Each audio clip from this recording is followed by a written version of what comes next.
It sounds like it's Mac Jones time for the 49ers. Key injuries might have this offense looking a little different in week 2. We'll discuss the latest updates from Kyle Shanahan and what it means for the chances against the New Orleans Saints on today's 49K Pod.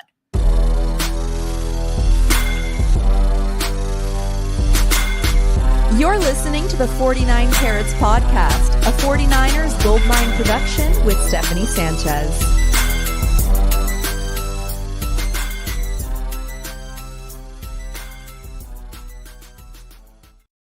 What's going on, everyone? Welcome to another edition of the 49 Carats Podcast. I'm your host, Steph. It is Thursday, September 11th, and as always, on a Thursday this season, you got another Third and Thursday show with my guy, Wayne Breezy. Wayne, how you doing?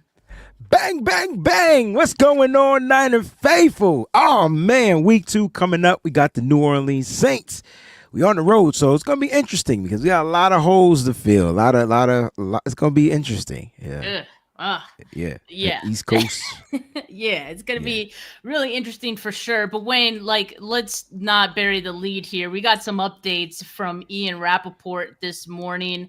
We got some updates yesterday from Kyle Shanahan, but this one seems to have way more information. So let's hear what Ian Rappaport had to say. Kyle Shanahan telling reporters yesterday that Brock Purdy is a long shot to play this week. It could be a multiple week injury. My understanding is that Brock Purdy is out 2 to 5 weeks. 2 to 5 weeks for Brock Purdy with what is essentially a variant of turf toe. It is a ligament injury that affects the bottom of his foot. Call it turf toe if you want. That's basically what Kyle Shanahan has said. But 2 to 5 weeks for Brock Purdy, which would put him out at least the Saints game this week, the Cardinals game next week. And then we'll see. It is swollen. It is irritated. No one knows how it's going to react. But certainly it seems like the 49ers are looking at probably 2 starts for Mac Jones, their backup quarterback, and maybe more. All right. It's the Mac Jones show for the 49ers, it seems, for 2 to 5 weeks, Wayne. I know that we know this schedule was going to be, quote unquote, easy for the 49ers, one of the easiest in the league. But at the same time, it's like, how many more of these injuries could they take before it starts leveling the playing field? Are we there yet? I mean, look, the Niners schedule, you have it right there. You got the Saints. They got the back-to-back home games against the Cardinals, the Jags. Then they hit the road on Thursday night, in a divisional game. That's the most important game out of all of these games, in my opinion. And then they back-to-back road games. They hit the road to go back to the East Coast to play in Tampa Bay. I understand the strength of schedule as far as the opponents you're playing from the previous year, which makes it say that the Niners have an easy schedule. But at the end of the day, no one's factoring in the travel, the injuries, and just the unknown stuff, right? And so, I expect all of these teams to be better this year, regardless of how they finished last year, just like we were expecting the Niners to be better. But it's just not going to be easy. So the Niners got to do what they got to do to take victories, whether they're on the road or what they need to do to defend their home. It's going to be a difficult route. And if we're talking to Brock Purdy being out the next 2 to 5 weeks, there's some new updates about that, but I'm going to go with the 2 to 5 weeks, and I'm going to go with the latter. So I'm looking at the 5 weeks. It can be rough for the San Francisco 49ers. Doesn't mean I don't have faith in Mac Jones. It's just he's not the starting quarterback. And so it's going to be interesting to see how this plays out over the next couple of weeks for the Niners. Indeed. And just a reminder for everyone, George Kittle, who has a somewhat similar timeline. His was 3 to 5 weeks. So he was placed on IR and assuming with the designation to return. And so he's we can circle that week 6 game as well, probably for George Kittle as a potential game back. And so with some of these injuries, the 49ers making some moves, they signed Kendrick Bourne as well. And the status of even Juwan Jennings is up in the air, right, Wayne? So yeah, we'll see if he practices That's any point this week. He didn't practice yesterday for the team on Wednesday. A number of players didn't. For some veterans, they got the vet day.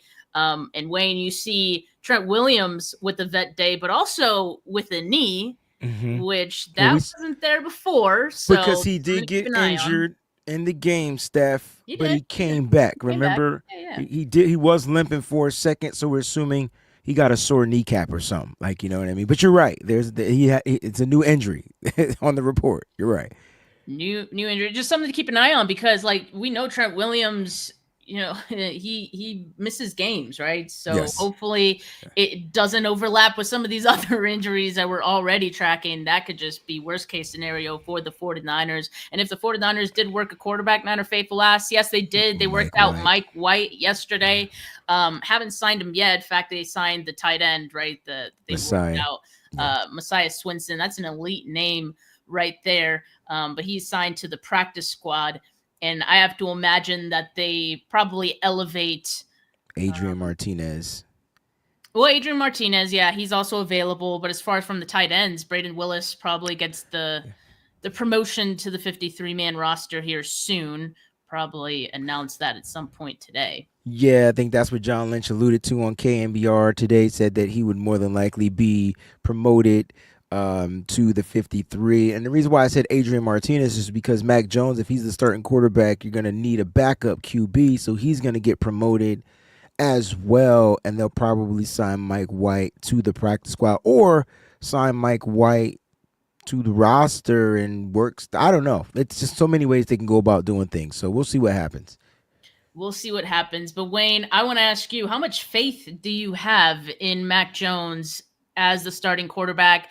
How much do you think this changes the offense? Because I mean, like, I think he could do a lot of the same things that Brock Purdy does. And I think there's maybe a couple things he could do better. Okay, the one thing I'm thinking, he throws a better deep ball. His accuracy in camp in the preseason, I thought, was really good, but that's probably the only thing. Wayne, my biggest concern is the lack of mobility for Mac Jones. And you saw how Brock Purdy had to get loose out there in week 1 against the Seahawks, running here and there, buying himself some time, trying to find an open man. I don't think the 49ers are going to have that luxury for the next few weeks. Yeah, they're definitely not going to have the escapability, mobility, luxury, but Mac Jones can move. I don't know if you remember the rookie Mac. Mac was moving. I expect a lot of bootlegs. I expect a lot of rollouts out of the pocket. I mean, it all depends on what the game plan is for Kyle Shanahan. We didn't get a lot of boot actions or bootleg or boots or anything like that in this past game because I think the aggressiveness of Mike McDonald. But I think the Saints defense is a little bit different, right? They're more pass coverage based opposed to that front seven. They got a good front seven, but they're more pass coverage based. And I think you go quick throw game with Mac Jones. That's his strength, man. Let him get the ball out of his hands quickly. Let him move out to the side, to the perimeter, and let him roll out. Give him one man trailing across the thing. Let him dump it off. But the deep ball is there. I think he has the stronger arm. That's probably why he was a top pick in the draft. And I just think about when he played for Alabama. Let's not act like the dude wasn't monstrous moving the ball down the field with the weapons that he had. And so I think the Niners are kind of built that way. They have speed. He could still get the ball down the field. I think my concern, I have faith in Mac. I think my concern, though, is how well would the offense play without George Kittle? That's without the biggest thing. Yeah, and possibly no Jawan Jennings. And so now I'm not saying Ricky can't step up, but if they start doubling Ricky or bracketing Ricky, I mean, I don't want Mac throwing into the area like Brock Purdy did last week where he throws into double coverage because he just feels like Ricky's there. No, you got to rely on some of these other pieces, and not having George Kittle there changes up everything. I think the game plan for me would be finding ways to run the ball, but he has to throw the ball in order to successfully, keep that defense honest. Got to keep the men out of that box. So we'll see what happens. Yeah, and obviously I think the Saints are going to go into this game wanting to pressure Mac Jones. And actually, Mac hasn't had like the best slate of games going up against the Saints in the past. So I don't know if there's something specific that they've done in those cases. Of course, they have a new defensive coordinator this year, Brandon Staley, Wayne. Mm-hmm. So, Yeah. I think for one, he knows what Kyle Shanahan's going to want to do probably. To make things easier on Mac in this case. But yeah, I'm a little worried. But I think the short game, getting the ball out quick, is going to be key. Yeah. Yeah, I think Kyle Shanahan and Kubiak, they know their guy, right? They know where his strengths are. It's all going to come down to what the defense is doing to negate what they're trying to do. I think Mac's going to roll out. Christian McCaffrey going to be a huge factor. And if they're going to do a lot of the check downs and I don't know how healthy Garendo is, but this is a game where you can utilize Garendo because you need the check downs for this, for an offense, for the Niners offense, period. Like that's what they live off of. They're looking downfield, they're looking to move the ball. Those aren't there check down available.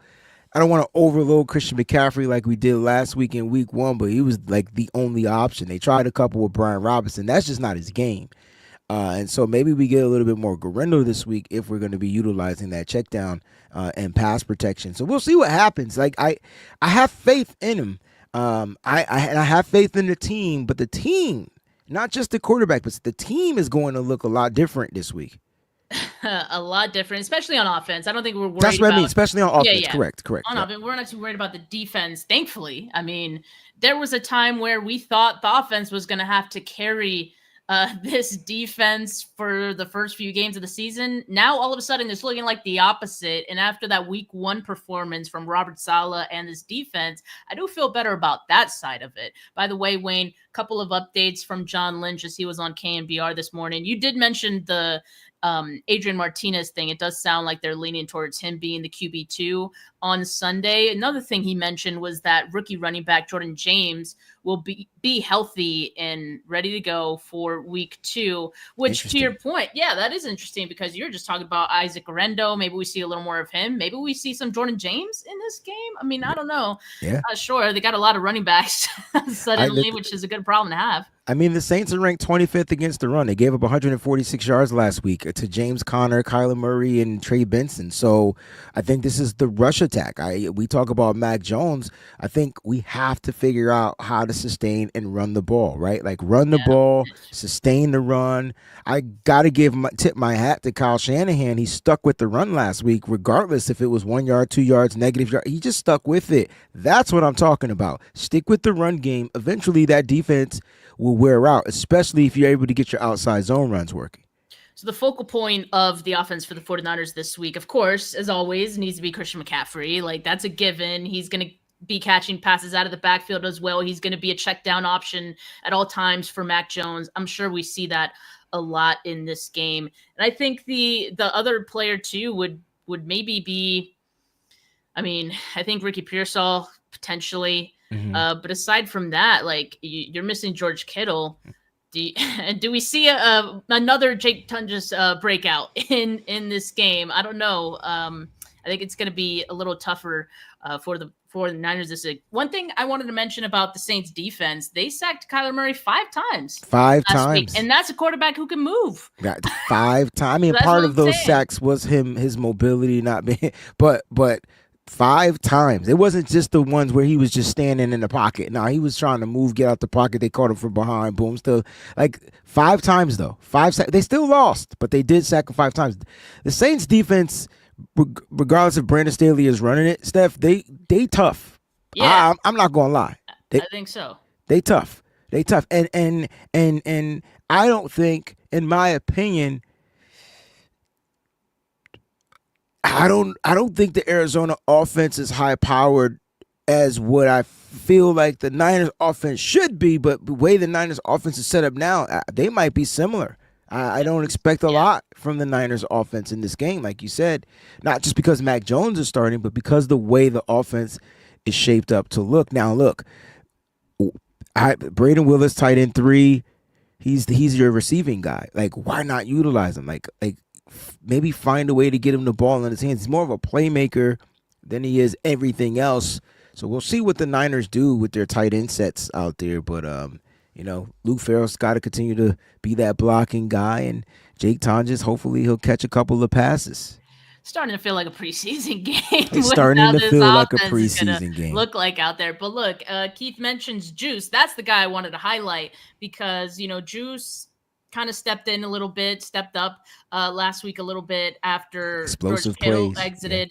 Yeah. And he's been used as like a tight end fill-in before. Mm-hmm. And, we hear that he's joining more tight end meetings this season. So, look out for him to potentially be a pass catching option for Mac Jones as well. I wouldn't doubt that. Absolutely. My only concern, though, is once they understand that that's how you're trying to utilize him, I feel like they'll get the matchups.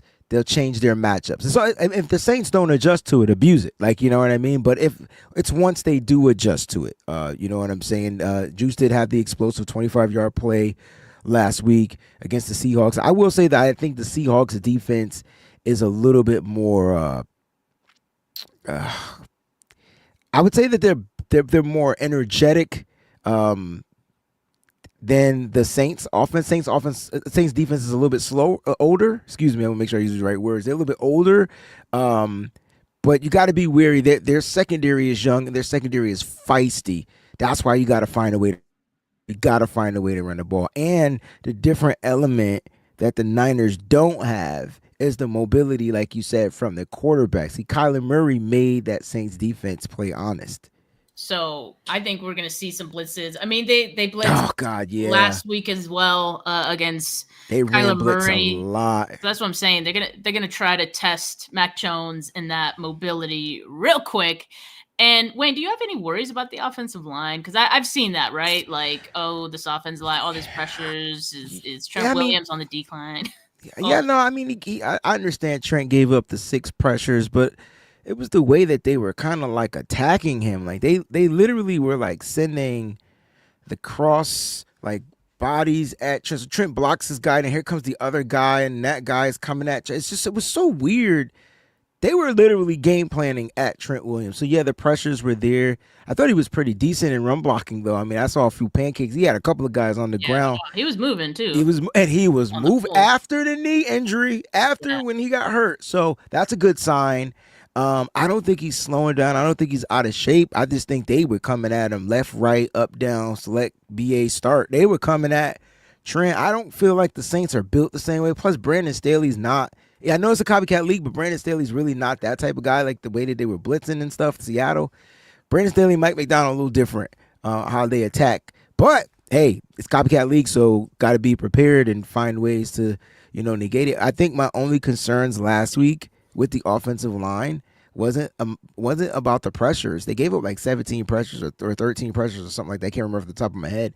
But that wasn't my issue. We weren't really good in run blocking. They weren't creating the lanes for Christian McCaffrey to get through. The holes were so tiny, it was weird. And how many times on those run blitzes did you see them in the backfield? Yeah. And it was just like, man, that's my issue. So can we establish running? That's got to be the key. You do that, Mac Jones will look like the number 1 pick. Like, you know what I mean? Like, you got to find a way to get your offensive line, play downhill, get them running lanes open, especially if you're talking about using the rookie Jordan James, who may be a little bit hesitant, who may not. He may just hit the hole hard like we saw Isaac Guerrero do last year and not allow the play to develop, because of the timing. It's going to be interesting. That's all I'm going to say. I expect the Niners to win, but it's going to be interesting. I think it needs to be a perfect storm on offense for the 49ers. It needs to be like... I love it. Great movie, too, by the way. I think it was Marky Mark was in that movie, I think. So, yeah, it needs to... Everything needs to sort of align for the 49ers for them to have success on offense. And my worry is just that the Saints know what the 49ers are going to try to do. Like, it's kind of sort of predictable. You're down to your QB2. Of course, the 49ers are going to try to get the ball quick. Of course, they're going to try to get CMC on the checkdowns more involved, Juice more involved. So I guess that's my worry. But even with that, there's room for the 49ers to have offensive success because look, people game plan for Christian McCaffrey every week, and it doesn't always matter, right? No. Like, not a lot of teams can stop him and what he's able to do in this offense. And Niner Faithful asks, Saints lost someone on defense of note due to injury, right? They sure did. They did. lost Julian Blackman. Yeah, Blackman, but they got the rookie, and I like. We liked him, yeah. Come but on, you know what? You know what, Wayne? You know, there's always at least one guy on a defense that Kyle Shanahan has circled under the microscope.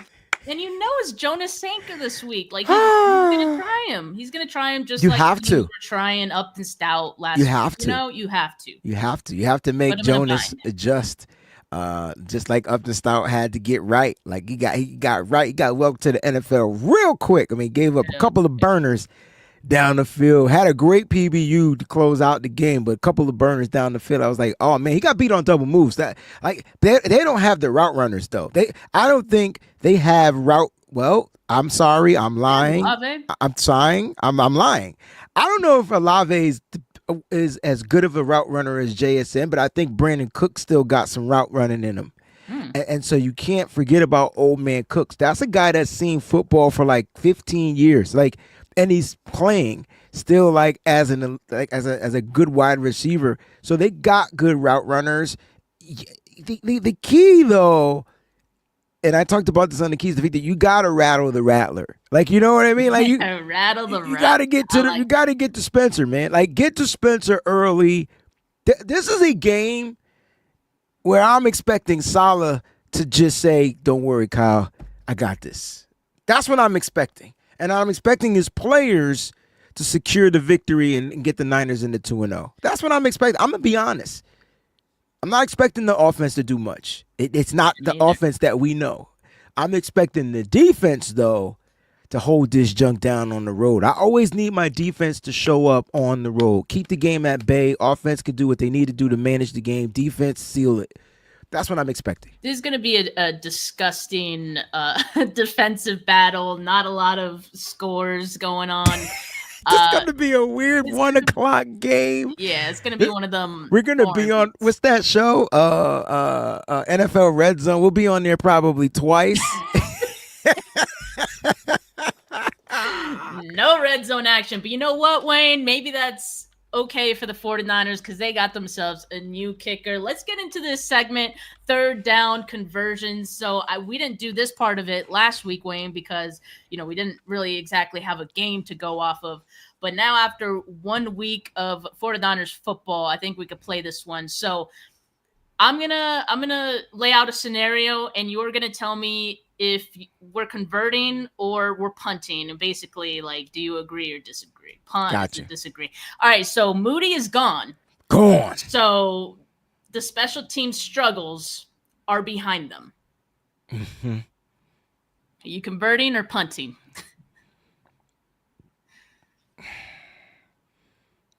I'm converting, babe. Like, Moody's gone. I couldn't have been more happier for you because his whole issue, people say, oh, mechanics, oh, accuracy, oh, no, it was mental. And even Kyle Shanahan said he just couldn't get right in the head. I don't know what happened. He lost his confidence. That's not getting right in the head. We couldn't move forward with a player that's just can't find a way to be confident. You know what I mean? Don't get it twisted. We all need a little pep talk, a little smack on the back. You know what I'm saying? We all need that. Like, it helps boost our morale. They were giving it to him way too much. Probably why Brock injured and Kittle injured. There was too much pep talk. Right now, he's gone. I'm converting that. I think Eddie Pinedo, I think he's going to be just fine. He can't miss, though. I know that. You want to talk about pressure? Man. But if he handles the pressure, that's the kicker that the Niners need to make sure they extend for the next 17 years. Get you a kicker, lock him in. You know what I mean? But I'm converting. My bad. I got excited on that one. My bad. But you thought about it for a second, and then you came through with it. I'm similar. I like, thought about it because there were still boo-boos on special teams exactly. So minus. that's what I'm saying.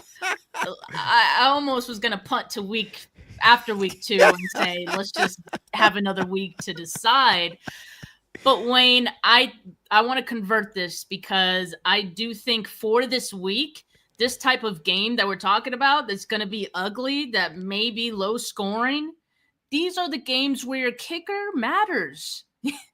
It's going to matter because the 49ers maybe can only do so much on offense. They're going to need to get some points on the board, and you need your kicker to come in and get those for you. So just the difference of not having Jake Moody, I think should make a big difference for the 49ers this week. But you bring up a great point. The pressure, right? We talked about how Moody probably from being picked top 100 pick, having an immense amount of pressure and just not being able to get that out of his head. And now here comes a kicker who knows this about the 49ers situation, how down bad they are at kicker and have been for the last few years, a fan base that is waiting on pins and needles for any kick that's going to happen from now on, right? And they have been for the last few years. Kicks, field goals, extra points, everything. kickoffs. Attention.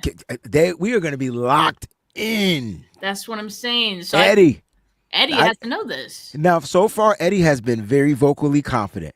I don't know if it was old bites that we were hearing, but he has been very vocal. He can kick big. He can kick. He is excited to kick. He knows what this fan base is about. Steph, like, this dude is ready for the smoke. All I'm going to say to Eddie is don't doink it and make sure that it goes down the middle. Don't have it go slightly to the left or slightly to the right. Even if you make your kicks, Eddie, and they go slightly skewed, but they go in, you will be criticized. I'm telling you, I have not seen he will. We need middle kicker. We need the ball go straight to the middle. The Niners fans are different. Not me, not you, not me, not you, not I. We're not that way. I'm just talking about the faithful. We know our faithful. We know how we are. We're going to criticize every kick. Oh, that barely went in. Oh, that was almost a miss. Oh, why he don't kick it straight, man? What's up with our kickers not kicking it straight? That's what we're going to say. Instead of saying, yeah, we got 3 points. Like that is who we are. And I'm including us because that's who we are. That's who we are. I'm just telling you. But Eddie, if you're watching, because I know you watch, listen, man, just kick it through and you'll be safe. You'll be safe. Right through the middle. Right down the middle. Eddie P for 3. Yes. That's it, Vonnie. That's it. That's what I'm going to be cheering if he makes it. I don't want to be dissecting his kicks because at this point, I'm just happy that we have another kicker. So I'm gonna enjoy that, at least for this week, Wayne. I'm gonna enjoy that. You're gonna give yourself a week. You get a grace period of a week. Next third and down and in our segment, we're gonna be having a conversation about he got to go. He missed the kick. Like I guarantee. Nah, I'm just playing. Nah, we're not putting that into the universe. No, he's gonna be fine. He'll be fine. I have trust. Okay, so here's our next one. Third down conversion. The defense will be able to keep this team afloat while the offense deals with injuries for a couple weeks. Are we converting or are we punting? And remember the games that they're going up against, or the teams they're going up against right now. You threw a couple of weeks. If you were talking about just this game, I would have said convert. All right, so here's who we have: Saints, Cardinals, Jags. So let's just say it's the minimum of 2 weeks. So that means Brock Purdy will potentially miss. He's going to miss the Saints game and the Cardinals game and possibly be back for the home game against the Jags, right? Week 3, that third week of. Yeah, I feel good about that. Right. So I think the defense. The defense gave up 84 rushing yards, and if they can give up less than that this week, I got a cool tidbit too about the Saints run game.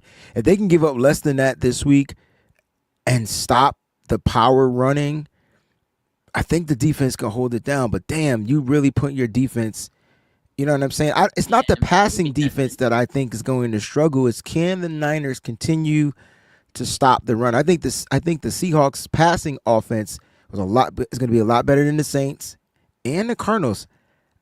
I'm not sold on the Cardinals, and I know they got one of the best tight ends in the game. That's the key. can Marquis Siegel, can them and that Cardinals game, can they neutralize Trey McBride and find a way to keep little Kyler Murray at bay? I might have to. I'm not gonna punt. I'm gonna convert. I don't mean I feel like the Niners defense can keep the Niners afloat, keep the score low enough. I think they can. I think they can keep the score to 13 max on those two games. So 13 Saints, 13 Cardinals, and the Niners can put up at least 14 points to win. So from these games, I think the only one I'd be the most nervous about on both sides of the ball, to be fair, not just the defense, is the game against the Rams. Because I think even if the 49ers defense holds up in that week 5 game, and remember that one's going to be Levi South, but even if they hold up, I mean, the Rams still going to get some points up on the board. So it's going to require a more balanced attack from the 49ers, which means the 49ers are going to have to put some points up on the board as well. Correct. But you know what? That's not the question. The question was, can the 49ers defense keep the offense afloat? I think they're going to do enough. I think if the 49ers lose any of these next 2 to 5 games, we're going to be saying it's because of what the offense wasn't able to do, not because of the defense. That's what I believe. So I think I'm converting this. Yeah, I'm converting it with you. Yeah, that's a convert.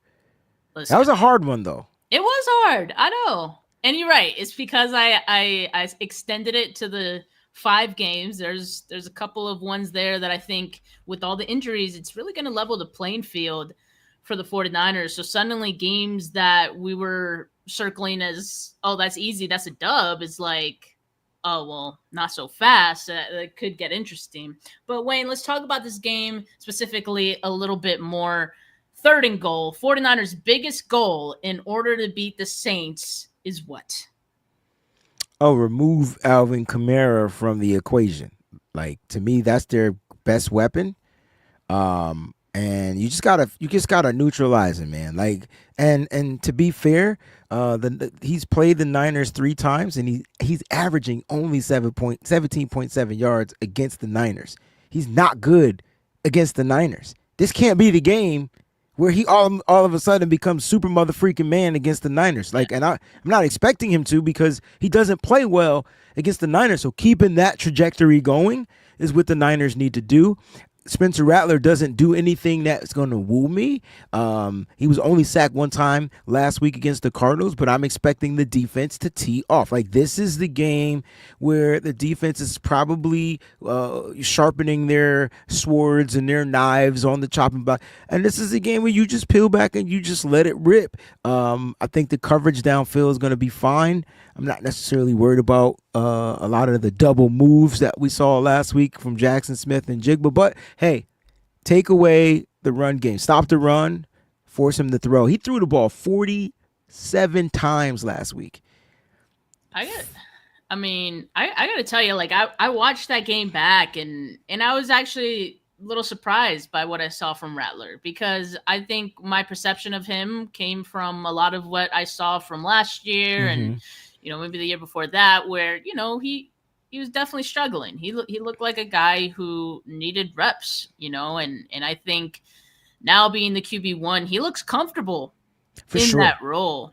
So I agree. I think the 49ers need to get him off kilter, and that's going to involve him not having a running game to lean on. And not just Kamara. I think who is it? Miller. Is it Kendre Miller, who they have there as well, who sprung off a couple nice runs too. So, I think the 49ers defense have to be cognizant of the 2-back approach and the change of pace. And it's not, don't just focus all on Kamara.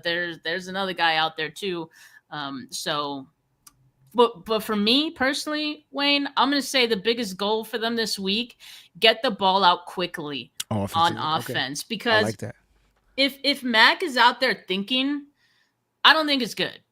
Like, the more he's behind this offensive line, the more he has to, like, look for someone to get open. Like, I just think that plays to Mac Jones's struggles or past struggles, right? And I don't want to see that. I want Mac Jones not thinking about it and getting the ball out quickly to his receivers.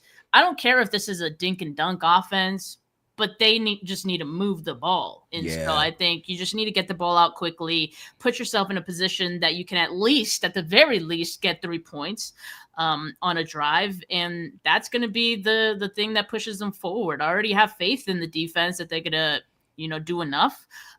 But I think it's the offense has to come through and not turn the ball over in this game. So get the ball out quickly on offense. Definitely agree with that. And because this offense is always based on timing, and I think that the best way to successfully be efficient is one quick read, move the ball. We see teams do it against us. Remember when our defense was like really just like peeled back, and we were like, why can't Bosa get in? Man, they were releasing the ball in less than like 2 seconds. Yeah.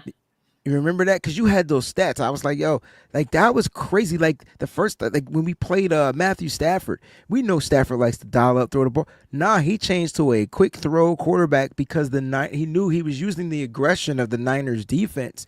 So definitely Mac Jones, I'm hoping the Niners can take a page out of some of these other teams' books and look at that, use their aggression. Mac, just move the ball, man. Get it out quick to whomever. I want to see a lot of crossing routes, a lot of shallow crossing routes, deeper levels of those, layers of those. Yep. Yeah, I think we do see it. So it's just on him to execute it. Execute it. Got you. All right, Wayne. 3rd and long. The 49ers' toughest challenge this week is going to be what? Toughest challenge this week.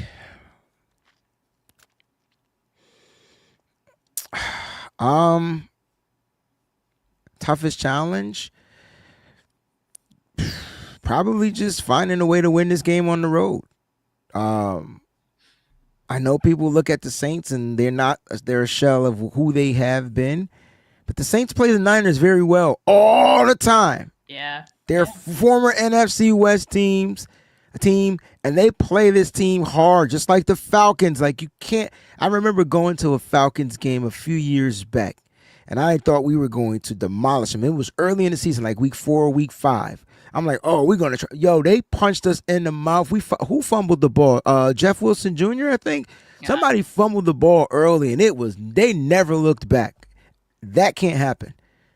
We can't give them opportunities at home. So winning this game, I think, is going to be the biggest challenge for the Niners, because they gotta play sound mind, fundamental, mistake-free, no turnover type of football.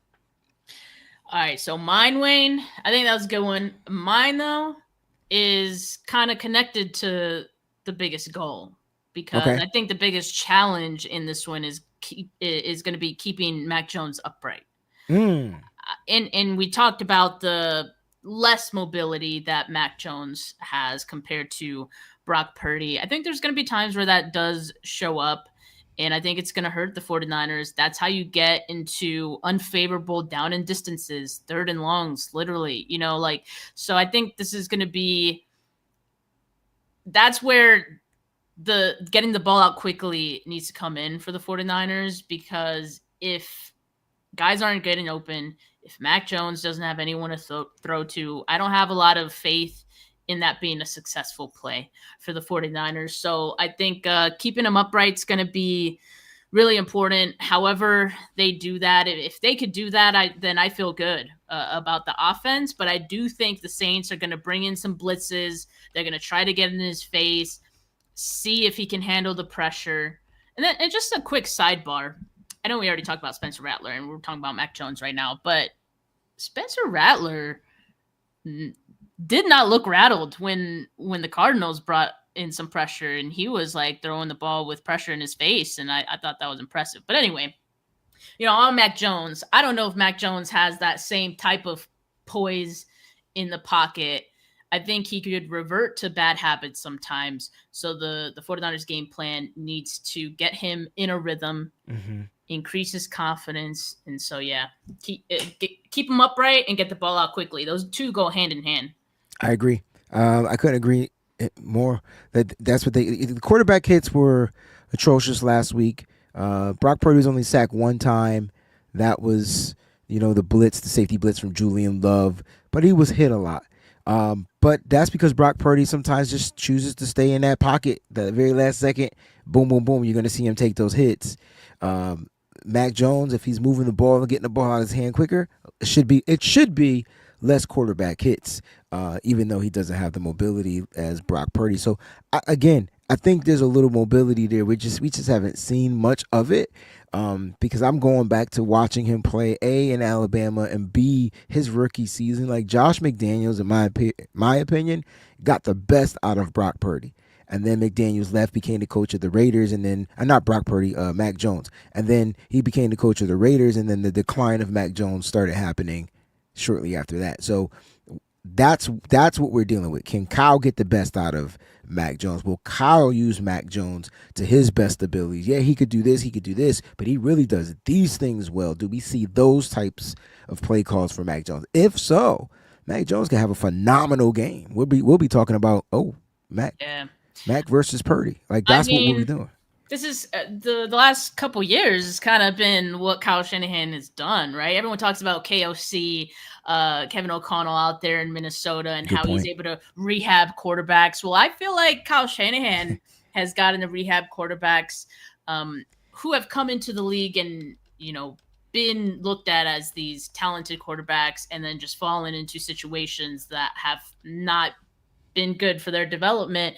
I think with that pairing, we kind of saw it with Sam Darnold, who also has limitations as well. I think all of these guys have some things that has held them back.